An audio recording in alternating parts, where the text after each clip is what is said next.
Oke guys, balik lagi di channel Hakim Doang ya. Di sini saya mau menjelaskan kenapa sih lensa progresif itu harus ada daerah buramnya. Gitu. Kenapa harus ada daerah buramnya? Jadi lensa progresif itu beda dengan lensa bifokal ya yang ada lingkarannya. Nah, jadi penjelasannya kenapa lensa progresif harus ada area buramnya dan kenapa harganya itu bisa mahal banget ya.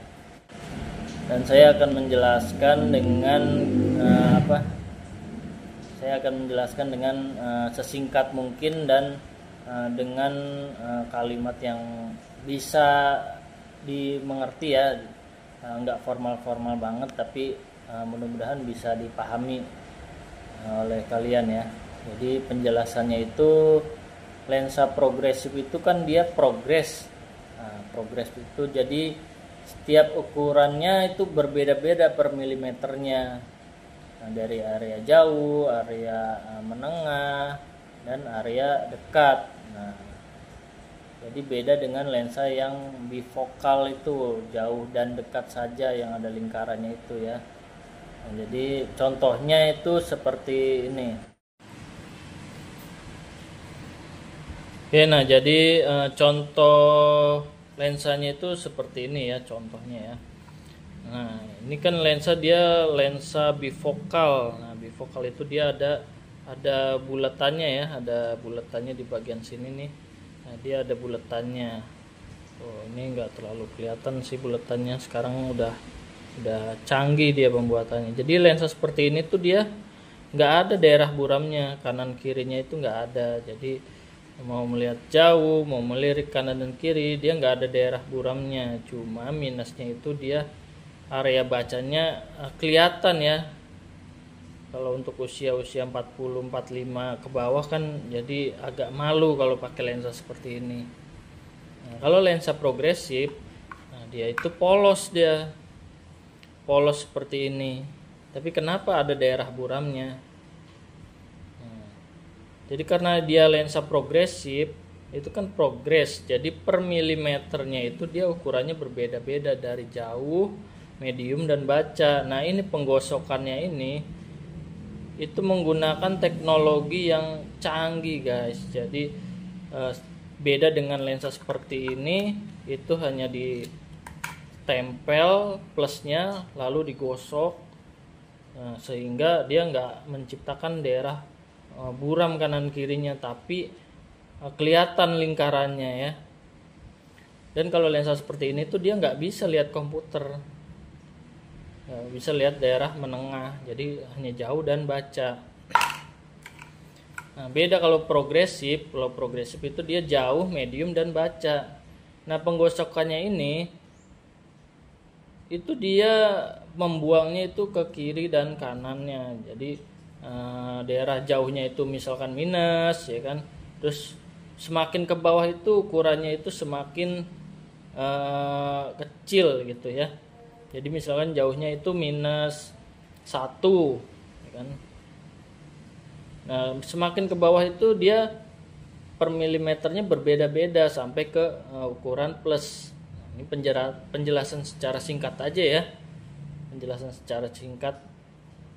Jadi seperti kamera lah, seperti kamera kita ketika kita melihat jauh, terus melihat medium itu kan harus di zoom ya, harus di zoom terus melihat dekat. Nah, lensa progresif itu juga seperti itu, tapi dalam satu lensa gitu.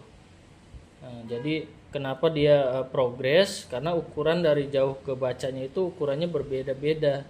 Nah, makanya penggosokannya itu dia dibuang ke sampingnya gitu. Jadi daerah sampingnya itu daerah buram.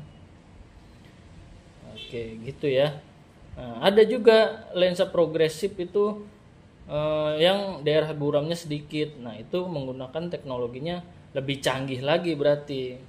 Makanya banyak pilihan lensa progresif itu, ada yang murah, ada yang medium, ada yang mahal, bahkan ada yang mahal banget gitu.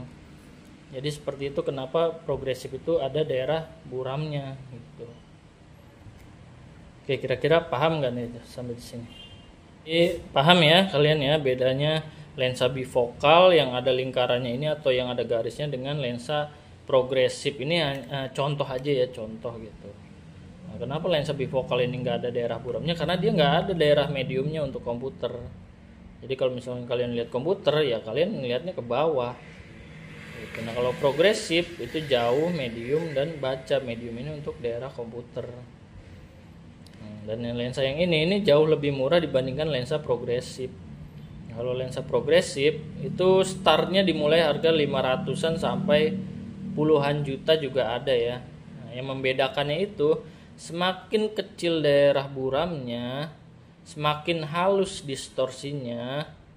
Nah, itu dia harganya semakin mahal karena teknologi pembuatannya itu ya alatnya mahal juga, beda juga. Gitu. Jadi progresif itu menentukan mahal atau enggaknya dari kecanggihan lensa itu sendiri. Kalau sekilas dilihat sih sama kan lensa biasa dengan lensa yang bagus gitu. Nah bedanya pada saat dipakai, kalau lensa yang biasa itu pada saat kalian melihat jauh dan ke medium atau ke baca itu berasa bergelombangnya itu masih berasa gitu, perpindahannya itu terasa kasar lah gitu. Terus daerah buramnya besar gitu kan. Nah kalau lensa yang bagus itu pada saat kalian melirik dari jauh ke baca itu halus banget, jadi per milimeternya itu halus, jernih banget. Nah bedanya itu di situ. Tapi kalau sekilas dilihat sih sama bentuknya sama. Cuma pas dipakai, nah baru terasa bedanya dia. Gitu. Jadi seperti itu ya penjelasan singkatnya. Mudah-mudahan bisa dipahami dengan kata-kata yang sederhana itu. Oke, kalau misalkan kalian masih kurang paham ya coba tulis komentarnya di video ini ya. Oke guys, terima kasih. Sementara itu aja. Kalau kalian masih bingung ya coba komentar, nanti saya akan buatkan video lagi. Oke, terima kasih.